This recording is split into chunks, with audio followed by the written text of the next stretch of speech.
Important for T psychology. ಬೆಳವಣಿಗೆ ಮತ್ತು ವಿಕಾಸದ ಮೇಲೆ ಕೇಳಬಹುದಾದ ಪ್ರಶ್ನೆಗಳು. ವಿಕಾಸದ ತತ್ವಗಳು. ಜ್ಞಾನವು ಇದಕ್ಕೆ ಉಪಯುಕ್ತವಾದದ್ದು. ಸಾಮರ್ಥ್ಯವನ್ನು ಅಂದಾಜಿಸಲು ಉಪಯುಕ್ತವಾಗಿದೆ. ತಾರುಣ್ಯ ವ್ಯವಸ್ಥೆಯಲ್ಲಿ ಇರುವವರು ಇತರ ವ್ಯಕ್ತಿಗಳ ಭಿನ್ನವಾದ ಚಿಂತನೆಗಳನ್ನು ಮತ್ತು ದೃಷ್ಟಿಕೋನಗಳನ್ನು ಹೊಂದಿರುತ್ತಾರೆ ಎಂಬುದನ್ನು ಅರ್ಥ ಮಾಡಿಕೊಳ್ಳುವವರು. ಆದ್ದರಿಂದ ತಾರುಣ್ಯದಲ್ಲಿ ಇರುವವರನ್ನು ಅವಳು ಮತ್ತು ಅವನ ಪ್ರತಿಯೊಬ್ಬರ ಗಮನ ಸೆಳೆಯಬಲ್ಲ ವ್ಯಕ್ತಿಯಾಗಿ ಭಾವಿಸುತ್ತಾರೆ ಎಂದು ಹೇಳಿದವರು ಡೇವಿಡ್ ಆಲ್ಕಿಂಡ್ ರವರು.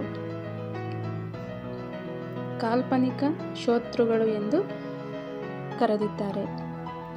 ಯಾವುದೇ ಅಭ್ಯಾಸ ಅಥವಾ ಅನುಭವಗಳು ಇಲ್ಲದೆ ಜನ್ಮದತ್ತ ಲಕ್ಷಣಗಳು ಹೊರಬರುವುದಕ್ಕೆ ಹೀಗೆನ್ನುವರು ಪಕ್ವತೆ ಎನ್ನುವರು.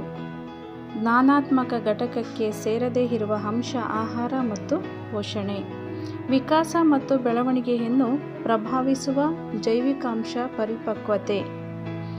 ಕೂಟ ಯುಗದಲ್ಲಿರುವ ಮಗು ಕೆಳಗಿನವುಗಳಲ್ಲಿ ಒಂದನ್ನು ವ್ಯಕ್ತಪಡಿಸುತ್ತದೆ.